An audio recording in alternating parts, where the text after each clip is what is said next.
Hola a todos. Hoy vamos a explorar juntos los 4 acuerdos de Miguel Ruiz. Nos vamos a meter un poco en esa sabiduría tolteca que presenta. Hola. Sí, es un clavado interesante. La idea es ver cómo entendían ellos la realidad, nuestras percepciones y estos famosos acuerdos que pues muchas veces ni cuenta nos damos, pero dirigen nuestra vida. Queremos entender de dónde viene nuestra forma de ver el mundo, según esto. Exacto, y es potente porque conecta esa filosofía, que suena como muy antigua, con preguntas súper actuales sobre quiénes somos, ¿no? Totalmente. Entender estos conceptos puede iluminar por qué a veces nos sentimos como atorados, ¿sabes? Como siguiendo un guión que no es nuestro. Ok, empecemos con los toltecas. El libro dice, y esto me llamó la atención, que no eran una nación. Ajá, exacto. Sino mujeres y hombres de conocimiento. O sea, como científicos, artistas, que buscaban preservar sabiduría antigua, que incluso tuvieron que ocultarla. Hay una historia ahí, la del espejo humeante, que nos dice esa metáfora. Ah, mira, esa es clave. Es una metáfora, pues, muy poderosa. Este personaje, espejo humeante, descubre que todo, absolutamente todo, es luz. Todo es luz. Sí, que la materia es como un espejo que refleja esa luz y que él mismo, como todos, pues está hecho de luz, de estrellas. ¡Órale! Se da cuenta de que nuestra percepción es básicamente luz percibiendo luz. Pero, y aquí está el pero, hay como un humo entre los espejos. Un humo. Una ilusión, digamos, que nos impide ver cómo somos en realidad, pura luz, puro amor. Lo fascinante es cómo esta visión tan antigua describe perfecto esa desconexión que muchos sienten hoy, ¿no crees? Sí, totalmente. Y a esa ilusión, a esa como niebla colectiva, el libro le pone un nombre, El sueño del planeta. Exacto, el sueño del planeta. Que viene siendo como, pues el conjunto de reglas sociales, las creencias, las leyes, la cultura, todo eso que aprendemos desde que nacemos, ¿no? Ándale, como un software social que nos instalan. Ok, aquí se pone bueno. El libro introduce a algo llamado la domesticación. ¿Cómo funciona eso? ¿Qué es? Pues la domesticación es justo el proceso, el mecanismo por el cual nos tragamos, por así decirlo, ese sueño del planeta. ¿Cómo? Usa dos cosas: nuestra atención, donde la ponemos, y un sistema de premios y castigos, muy parecido a cómo se entrena un animal, de hecho. Ah, claro. Nuestros papás, la escuela, la religión, nos van enseñando qué creer, cómo portarnos, qué está bien, qué está mal. Y lo internalizamos. Exacto. Sin cuestionar mucho, ¿verdad? Y así formamos nuestro propio código interno, nuestro libro de la ley personal. Y este libro de la ley no se queda ahí nomás, ¿o sí? Genera como voces internas. Justo. Ahí aparecen dos figuras clave que describe Ruiz. El juez interior, El juez. esa voz que nos está juzgando constantemente comparándonos con ese libro de la ley. Y la víctima. La víctima, que es la parte nuestra que carga la culpa, la vergüenza, la que siente que no es suficiente, que nunca da el ancho. ¡Qué fuerte! Y menciona este ciclo terrible de pagar 1000 veces por el mismo error.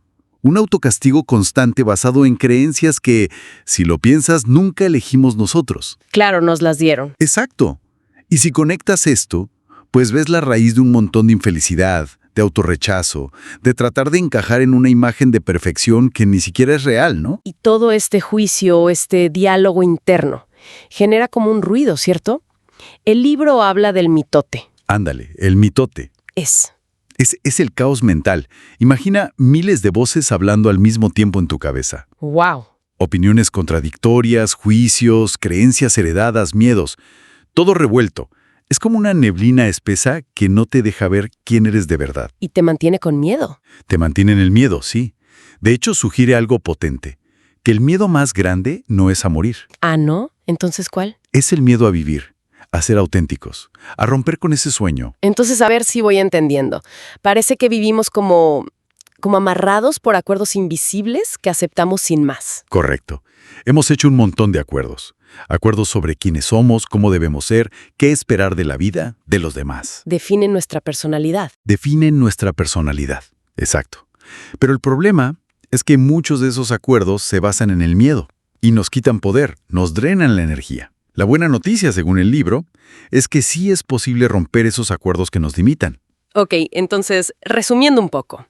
Desde esta visión tolteca que nos presenta Ruiz, vivimos como en un sueño Un sueño colectivo, ajá. que aprendimos por domesticación. Y esto crea un mitote, un ruido interno de juicio y culpa, Que nos aleja de nosotros mismos. y nos hace sufrir. Exactamente. Y bueno, aunque hoy no entramos a detalle en la solución, que son los 4 acuerdos como tal, Cierto. entender todo este marco, o sea, cómo se armó nuestro sistema de creencias, nuestros acuerdos, pues es el primer paso. El libro dice que es indispensable para poder empezar a cuestionar lo que nos limita. Para recuperar el poder personal. Justo. Es la base para poder, como dice él, empezar a soñar un sueño diferente. Uno propio. Nos queda una reflexión interesante, ¿no? Si nuestra personalidad está tan moldeada por estos acuerdos y esta domesticación, ¿qué tan genuino es eso que mostramos al mundo cada día? ¿Y cuánta energía gastamos en mantener esa fachada? Buena pregunta para quedarse pensando. Hola a todas y todos. Hoy vamos a meternos de lleno en un tema fascinante.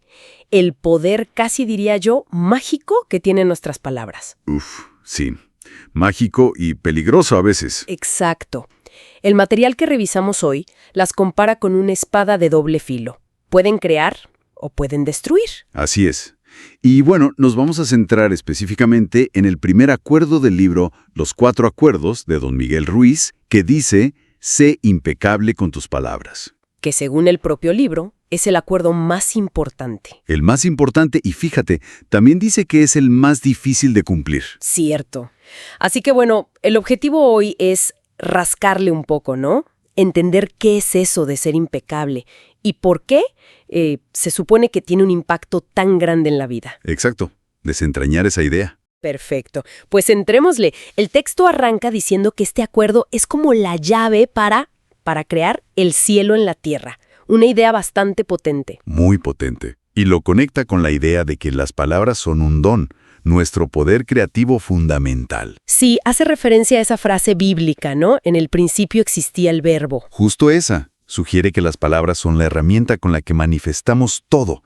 Intenciones, sueños, cómo nos sentimos. O sea, nuestra realidad, básicamente. Nuestra realidad personal, exacto.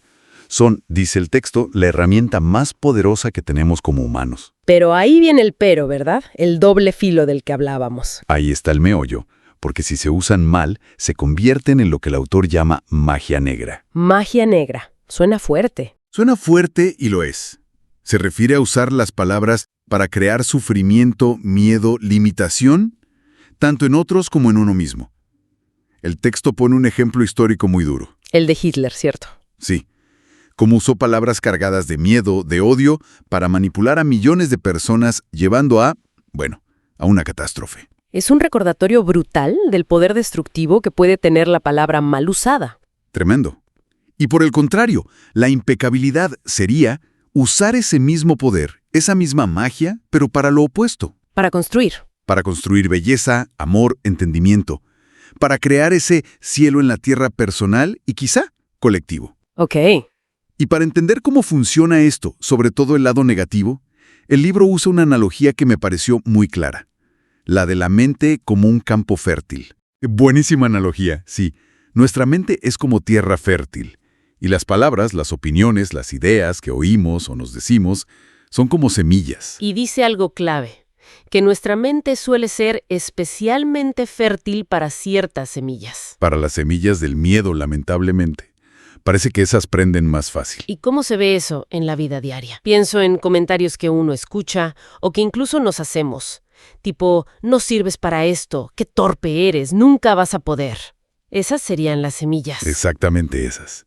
Esas opiniones, sobre todo si vienen de figuras de autoridad, o si se repiten mucho, pueden echar raíces. Se convierten en acuerdos. Acuerdos. Como creencias. Como creencias profundas que aceptamos como verdad sobre nosotros mismos. Y nos limitan. Son, dice Ruiz, como hechizos. Hechizos. Sí, magia negra que a veces nos lanzamos sin darnos cuenta.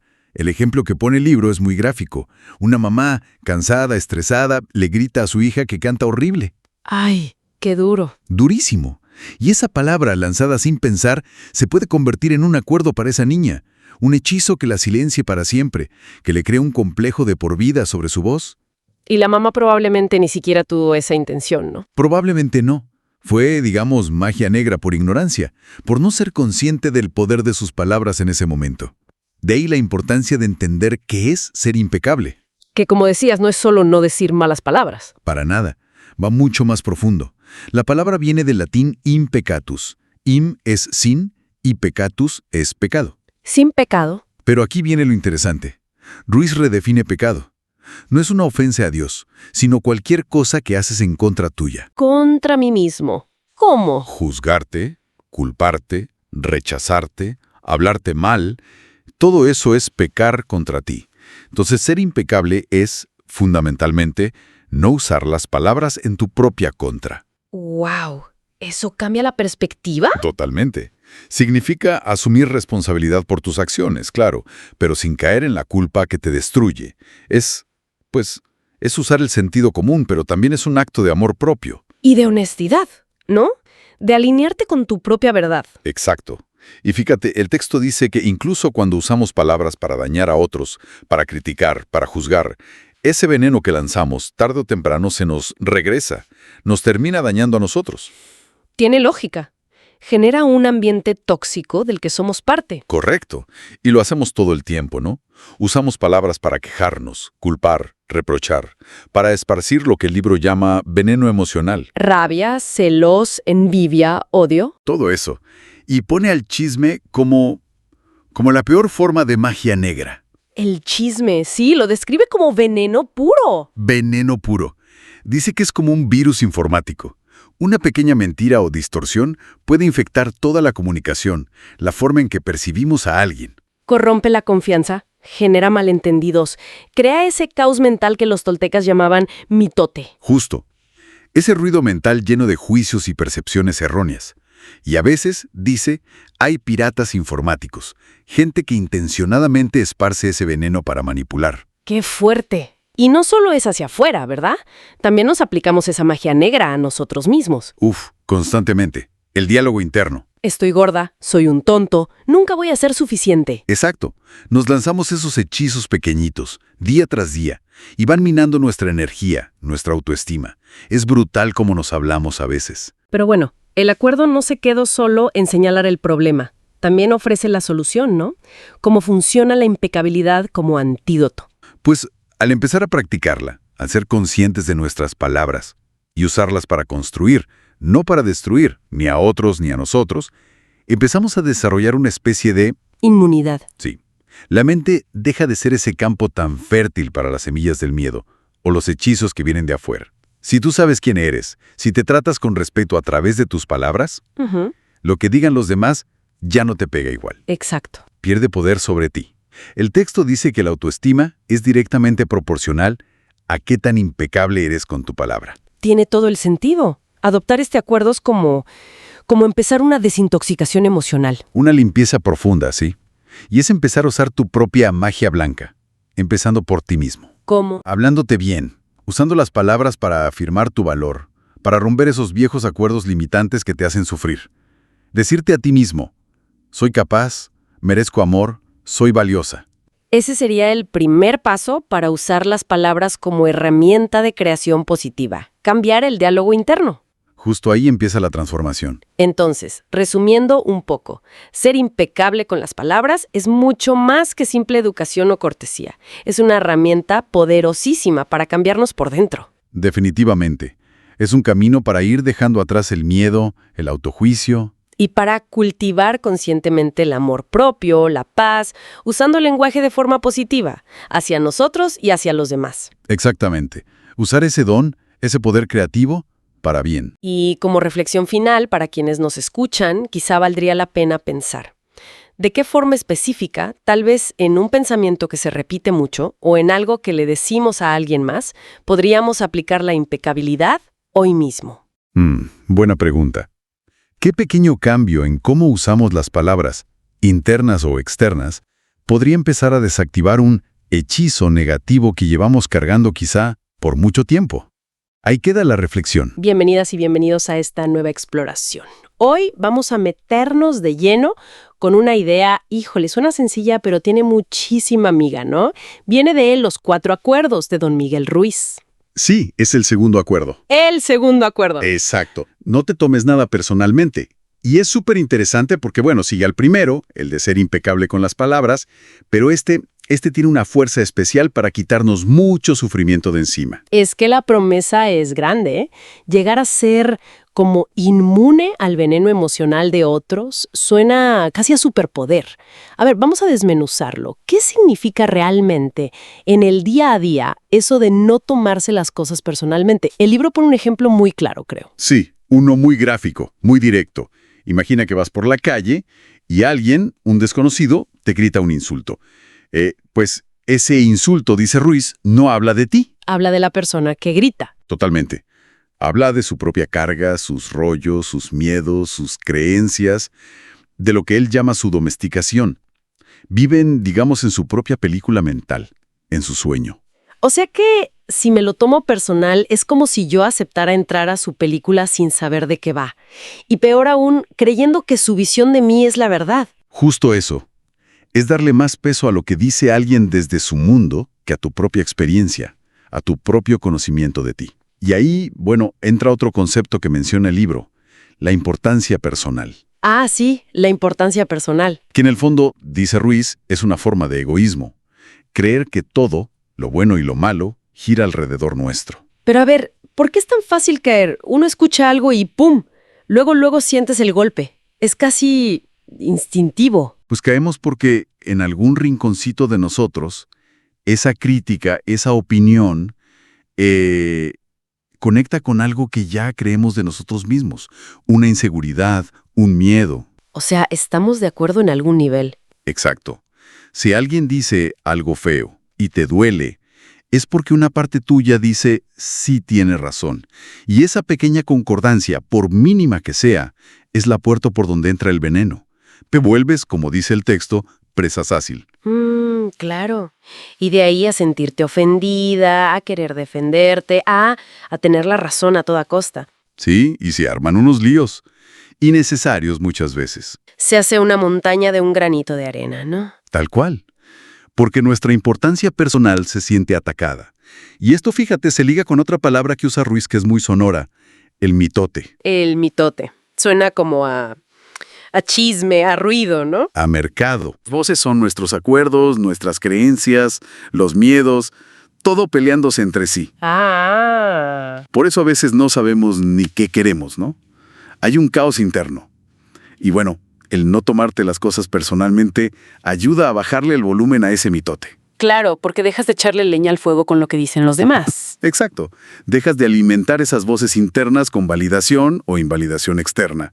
Ayuda a poner orden en la casa, digamos. Entiendo. Oye, ¿y si logramos practicar esto, porque suena a práctica constante, cuáles serían los beneficios más palpables? ¿Qué podemos esperar según don Miguel? El principal, y lo dice así, es la inmunidad a ese veneno emocional. La rabia, los celos, la envidia, incluso la tristeza que viene por lo que otros hacen o dicen, pues, puede disminuir muchísimo. ¿De verdad? ¿Tanto así?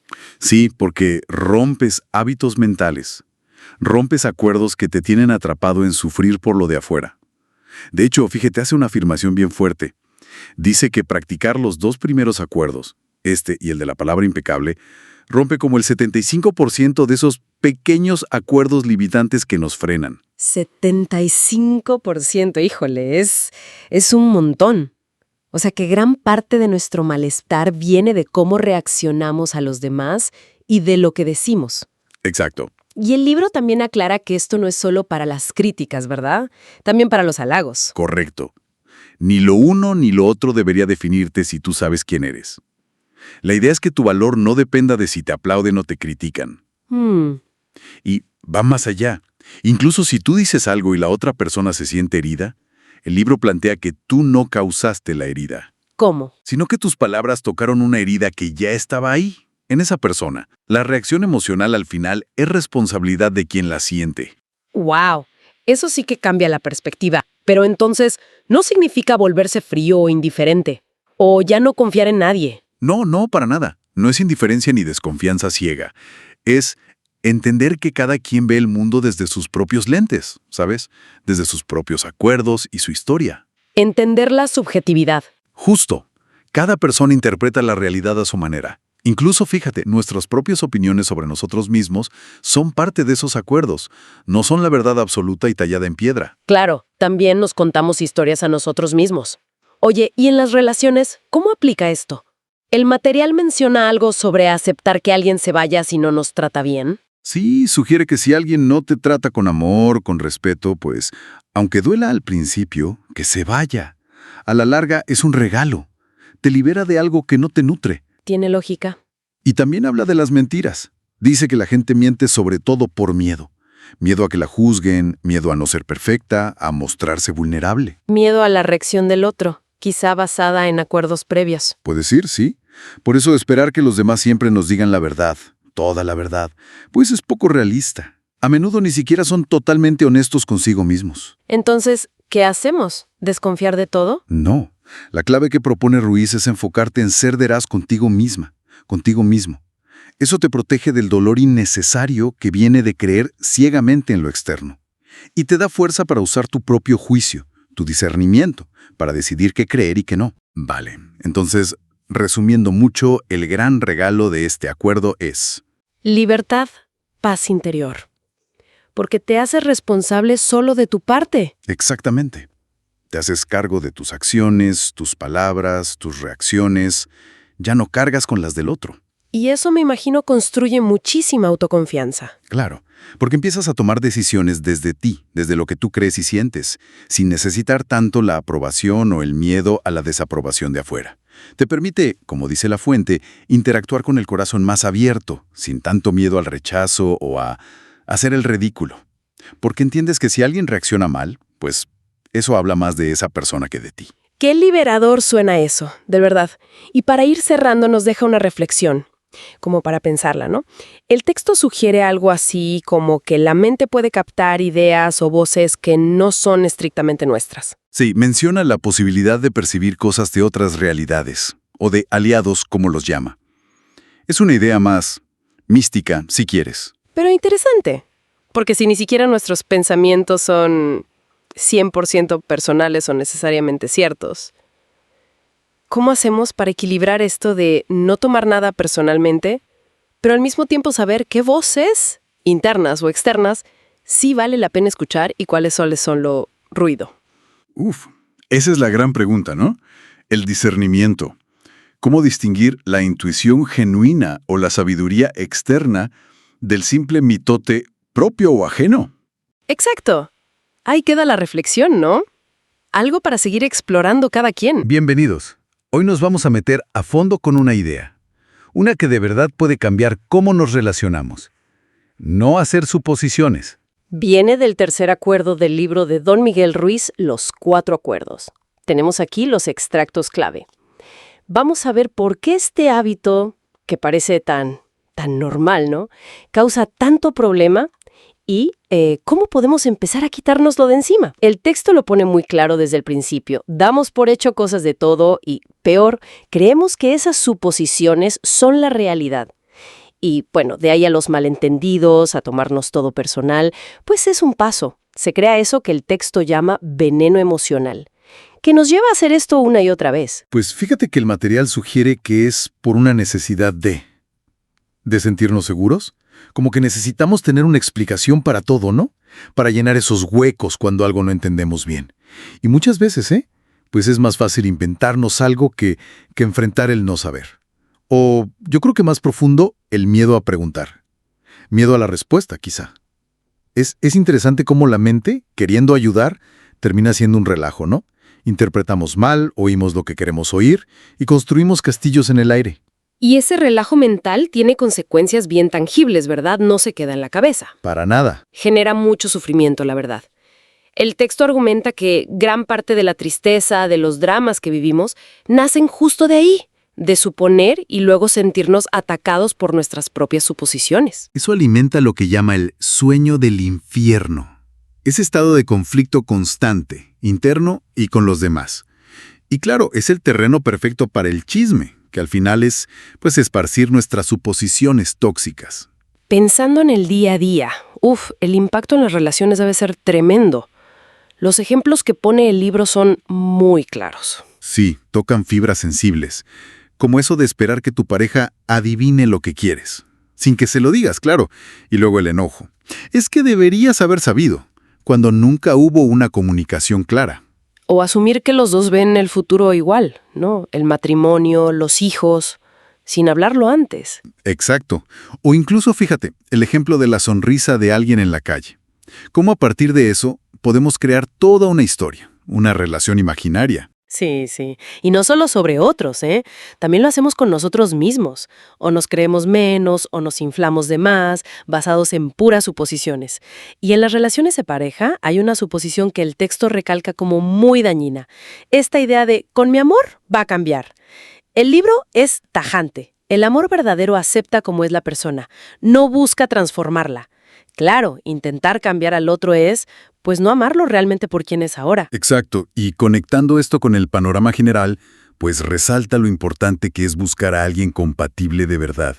Ser auténticos desde el principio, en vez de estar proyectando imágenes falsas o esperando a que el otro cambie. Si no te aceptan como eres, pues adiós, ¿no? Quizá la suposición más grande de todas y la más limitante es creer que todo el mundo de la vida piensa y juzga igual que nosotros. Eso nos da un miedo terrible a ser, pues, nosotros mismos. Bueno, y ante todo este enredo de suposiciones y dolor, la solución que propone el libro suena casi demasiado simple. Preguntar. Parece básico, pero ¿por qué es tan potente y al mismo tiempo nos cuesta tanto trabajo? Es potente porque ataca el problema de raíz. Preguntar trae claridad. Reemplaza la fantasía de la suposición con la realidad de la comunicación directa. Evita tanto sufrimiento innecesario. Pero sí, requiere valor. Mucho valor. Valor para decir, no sé. Ajá. Valor para buscar la verdad en vez de inventarla cómodamente. Y esto se conecta directo con el primer acuerdo, ¿te acuerdas? Ser impecable con la palabra. La comunicación clara, basada en preguntas honestas, es fundamental para eso, entiendo. Es dejar de inventar historias en la cabeza y empezar a buscar la historia real, hablando. Los beneficios suenan enormes. Relaciones más sanas, menos pleitos. Inmensos. El autor hasta sugiere que si todos aplicáramos este acuerdo, se acabarían las guerras, las disputas, imagínate. Es una herramienta básica para resolver conflictos, a cualquier nivel. Te permite entender qué quiere decir el otro, cuál es su perspectiva real, en lugar de reaccionar a fantasmas que creamos nosotros mismos. Claro que, el mismo texto lo dice, ¿no? Romper hábitos tan viejos, tan inconscientes a veces, pues no es de un día para otro. Darse cuenta es el primer paso. Pero ¿cómo se logra el cambio de verdad? La conciencia es clave, sí. Pero la transformación real viene con la práctica, con la repetición. Es como un músculo. Hay que cacharnos cuando estamos suponiendo y activamente decidir preguntar. Cada vez que lo haces, fortaleces ese nuevo camino. El texto lo describe como algo que trae magia a tu vida, que facilita que lo que necesitas llegue. Es parte de ese camino tolteca hacia la libertad personal, de pasar de ser mago negro, que usa las palabras para herir con suposiciones y chismes, a ser mago blanco, que las usa para crear, para conectar, para amar. Entonces, para ir cerrando, la esencia es conceptualmente simple, pero requiere disciplina. Parar la máquina de suponer. Atreverse a decir qué queremos, qué sentimos y, sobre todo, atreverse a preguntar hasta entender bien. Exactamente. Y como reflexión final, algo para llevarse. El texto nos invita a usar la palabra para crear y amar. Un colega, un familiar, incluso alguien famoso. ¿Qué pregunta directa, hecha con valor y sinceridad, podríamos hacer para reemplazar esa suposición? ¿Qué claridad podría surgir si simplemente nos atreviéramos a preguntar? Ahí queda la pregunta. Bienvenidas y bienvenidos a esta nueva exploración. Hoy vamos a clavarnos en la parte final de los 4 acuerdos de Don Miguel Ruiz. Nos vamos a enfocar en ese cuarto acuerdo, que parece como la clave que une a los demás. Y sobre todo en ese camino hacia la libertad personal que propone. Un camino que, suena desafiante. Así es. Vamos a analizar bien el cuarto acuerdo. Haz siempre lo máximo que puedas. Pero no nada más qué dices, sino cómo funciona, ¿no? Cómo es que, según el libro, nos ayuda a romper eso que llama la domesticación. Exacto, esas creencias que traemos cargando. Esas meras. Y me llama la atención cómo este acuerdo, que suena sencillo, es como el pegamento para los otros tres, y también cómo nos lleva a ideas, pues ideas fuertes, como el parásito mental y esas estrategias toltecas para recuperar nuestra autenticidad. Le entramos. Venga. Ok, entonces, empecemos justo con el cuarto acuerdo. Haz siempre lo máximo que puedas. Suena directo, pero no tiene su truco. O sea, ¿cómo sabemos qué es lo máximo? Sí, ese es el punto central, fíjate. El texto insiste mucho en que lo máximo no es algo fijo, cambia constantemente. Depende totalmente de cómo te sientas física y emocionalmente en ese momento. Ah, claro. Si estás enferma, pues tu máximo a lo mejor es solo descansar. Si andas con toda la pila, pues será actuar con más fuerza. Entiendo. El chiste es no medirte hoy con cómo estabas ayer, ¿sabes? Evitar irte a los extremos. Ni forzarte hasta quemarte. Que agota horrible. Exacto. Ni tampoco hacer menos de lo que puedes, porque eso genera culpa, frustración. Es como una adaptación constante, entonces. Y el libro lo conecta mucho con la motivación, ¿verdad? Como que el verdadero máximo sale cuando haces las cosas por gusto. Justo. Cuando lo haces por el placer de hacerlo, no nomás esperando el premio, la recompensa. Pon el ejemplo de quien trabaja solo pensando en la quincena, como que se resiste a la acción misma. Sí, lo recuerdo. En cambio, si haces tu máximo por el puro gusto, vives más intensamente, disfrutas más y, ojo, aquí lo clave, callas al juez interior. Ah, claro. Ya no hay tanto espacio para criticarte si sabes, honestamente, que diste lo mejor de ti. Bueno, lo mejor que podías en esa circunstancia. Tiene sentido. Como la anécdota esa del que quería meditar horas y Ruiz le dice, mejor disfruta la vida, ¿no? Esa misma. Más no siempre es mejor si le quitas la alegría. Y entonces este acuerdo es el que hace que los otros tres, ser impecable con las palabras, no tomarse nada personal, no hacer suposiciones, se vuelvan de verdad hábitos. Es como la práctica diaria. Correcto. Es la acción. Y esa acción consciente es la que nos mete de lleno en lo que el libro llama el camino hacia la libertad. Un camino que, según Ruiz, necesitamos porque no somos realmente libres. Dice que estamos domesticados. ¿Domesticados? Sí, como programados por un sistema de creencias que nos impusieron. Y ese sistema lo manejan un juez interno súper crítico y una víctima que siempre se siente mal y culpa a los demás. Uf, suena conocido. Y aquí es donde mete esa imagen tan potente del parásito, ¿cierto? Sí, y es una comparación muy fuerte. Dice que este sistema juez-víctima es como un parásito de verdad, pero en la mente. ¡Wow! Y que este parásito se alimenta de nuestras emociones negativas, las que vienen del miedo, el enojo, la tristeza, la envidia. O sea, se alimenta de nuestro sufrimiento. Básicamente, controla cómo pensamos, lo que sentimos, nuestro sueño personal, como le llama. Y nos quita energía vital. ¡Qué fuerte! Casi como si estuviera vivo. ¿Y cómo te deshaces de algo así? Habla de volverse un guerrero, ¿no? Exacto. Pero el guerrero tolteca no lucha contra el mundo, ¿eh? Lucha contra ese parásito interno. Ah, ok. Y para eso se necesita, primero, darte cuenta de que existe esa lucha dentro de ti. Conciencia. Y luego, disciplina. ¿Disciplina? ¿Cómo portarse bien? No tanto esa disciplina impuesta. Más bien la autodisciplina de ser tú misma, de ser auténtica. Implica aprender a manejar tus emociones. Ojo, no reprimirlas por miedo. ¿Qué es lo que hacemos seguido? Sí, sino como contenerlas para poder expresarlas en el momento y de la forma adecuada, con control. Entiendo. Y menciona 3 maestrías, ¿no? La de la conciencia, que es saber quién eres. Ajá. La de la transformación, que es quitarte esa domesticación de encima. Y la del intento, que la relaciona con el amor. ¿Cómo funciona eso de la transformación en la práctica? Pues mira, la transformación es el trabajo activo de desmontar esa programación. Significa primero hacer como un inventario, muy honesto, de tus acuerdos personales. Ver cuáles están basados en el miedo y te hacen sufrir. Uf, suena chamba. Lo es, y requiere usar tu atención, que es tu poder personal, para ir debilitando esos viejos acuerdos. Y conscientemente reemplazarlos por nuevos acuerdos, como podrían ser los 4 acuerdos. Es un trabajo de repetir y repetir. Constancia. Mucha. Y eso mismo va fortaleciendo tu poder personal. Requiere valentía, la verdad. Y dentro de todo este proceso de de sanar, digamos, el perdón es clave, ¿verdad? Fundamental. El perdón es la herramienta para limpiar las heridas emocionales, para sacar todo ese veneno emocional que acumulamos. Perdonar a otros. A otros, sí, a las circunstancias, a Dios si crees en Él. Pero lo más crucial, fíjate, es perdonarte a ti misma. Ay, eso cuesta. Muchísimo. Pero es un acto de autocompasión muy necesario. Nos libera del peso del pasado, de estarnos rechazando todo el tiempo. Aceptar la verdad, aunque duela al principio, es lo único que permite sanar de verdad. Qué importante. Y ya para ir cerrando este ciclo, llegamos a la iniciación a la muerte. El nombre solito ya impone. Sí suena fuerte, ¿verdad? Pero es una perspectiva muy poderosa. No se trata de pensar en la muerte de forma tétrica, sino de ver la conciencia de que somos mortales como una maestra. Una maestra. Sí, el ángel de la muerte, como le dice, nos enseña el valor enorme del presente.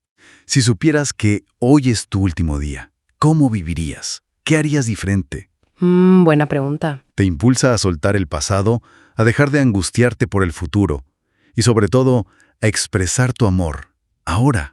Sin guardarte nada. En esta iniciación que es simbólica, lo que tiene que morir es el parásito, esas creencias viejas que ya no te sirven. Muere lo viejo para que nazca lo nuevo. Exacto.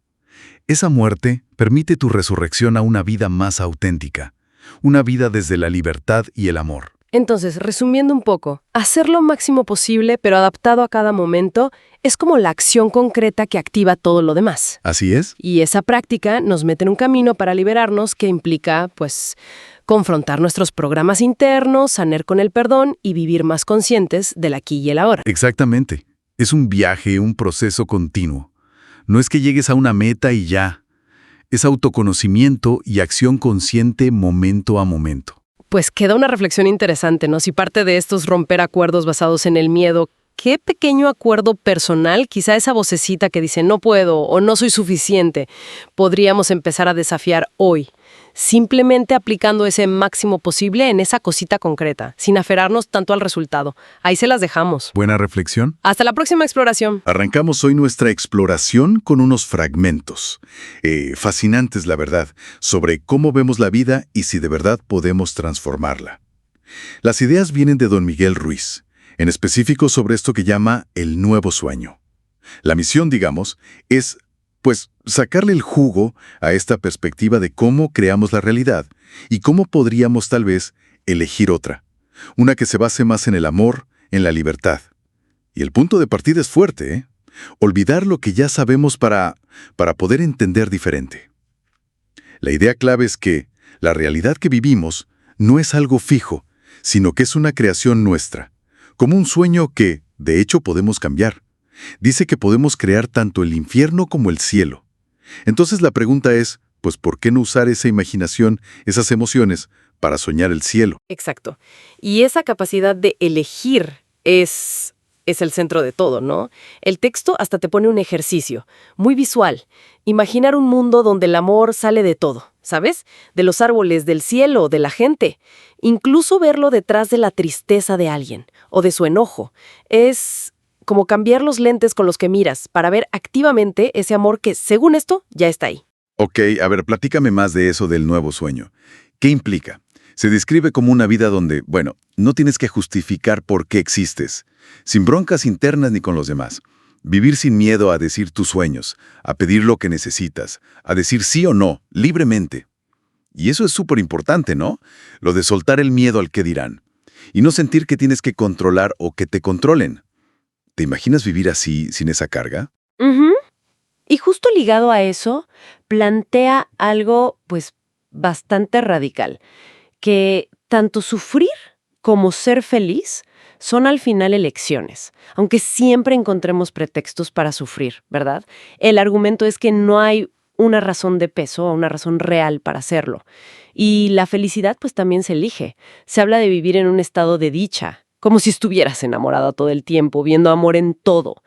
Y afirma que sí se puede alcanzar, que otros ya lo hicieron, cambiando sus acuerdos internos. Podemos detenernos tantito ahí. Eso de los acuerdos internos, suena importante. Claro, son esas creencias base, muchas veces ni cuenta nos damos, que tenemos sobre nosotros, sobre la vida, los demás. Son como las reglas no escritas de nuestro sueño personal, el de ahorita. Cambiar esos acuerdos, pues, es la clave para cambiar todo el sueño. Entendido. Ahora, el texto tampoco lo pinta así de fácil, ¿eh? Menciona un obstáculo grande, que nos identificamos con lo que llama el parásito, que está hecho del juez y la víctima que llevamos dentro. Y estos viven en lo que llama la bruma o el mitote de la mente. Exacto. Y ese mitote, no es solo neblina, es un ruidajo de miles de voces ahí adentro, discutiendo, juzgando, dudando. Te quita toda claridad. Lo que sugiere el texto es que el meollo del asunto es que este sufrimiento, el que crean el juez y la víctima, aunque duele, pues nos es familiar. Es como una seguridad medio rara en la miseria conocida. Y esa familiaridad hace muy difícil soltarlo y dejar espacio para el amor, para ese nuevo sueño. Es como si ese pleito interno ocupara todo el disco duro mental, ¿no? Qué interesante cómo lo pone, como si fuera un juego donde si uno gana el otro pierde, dentro de nosotros. Así es. Y fíjate que para darle más perspectiva, conecta esta idea del nuevo sueño con cosas parecidas en otras tradiciones. La tierra prometida de Moisés, el nirvana de Buda, el cielo de Jesús. Para los toltecas, que es la tradición de Ruiz, es este nuevo sueño. Y en todas, el amor es como la fuerza principal, la llave para quitar esa neblina mental, ese mitote, y poder vivir más plenamente. Pero bueno, frente a este reto del parásito y la costumbre de sufrir, el texto no nos deja nomás así. Propone, de hecho, dos caminos prácticos, como en forma de oraciones. ¿Correcto? La primera es la oración para la libertad. Es casi como pedirle ayuda directo al Creador, al que identifica como amor puro. Le pide poder amar sin condiciones, aceptarnos como somos, sin juzgarnos, y algo clave: limpiar el corazón de todo ese veneno emocional que acumulamos. Es como pedir que nos ayuden a desarmar lo viejo. ¿Y la segunda oración? ¿La del amor? Ay, esa es particularmente bonita.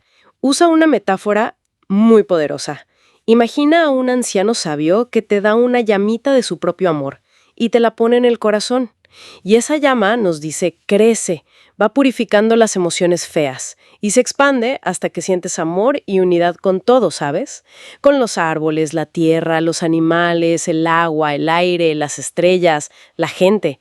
Es como una visualización para ir cultivando esa mirada amorosa, mostrando cómo el amor puede nacer adentro y abrazarlo todo. Entonces, resumiendo un poco lo que exploramos en estas fuentes. Pues nos presentan una visión donde nuestra realidad personal no es algo fijo, no, sino que la podemos moldear con la percepción y, sobre todo, eligiendo conscientemente. El amor no es solo un sentimiento bonito, sino la fuerza transformadora clave para llegar a un estado de paz y felicidad duradera. Ese nuevo sueño, dejando atrás esos patrones internos de juicio y sufrimiento que nos atan. Lo que nos deja pensando. Si vivir así, en ese estado de amor y dicha, es, como dice la fuente, totalmente posible, y depende de elegirlo y de trabajar con esos acuerdos, ¿qué será aquello en nosotros, más allá de la comodidad del parásito o lo familiar del sufrimiento que ya mencionamos, que representa el mayor reto práctico para mantener esa elección, día con día, en la vida real? ¿Qué será lo más difícil de sostener?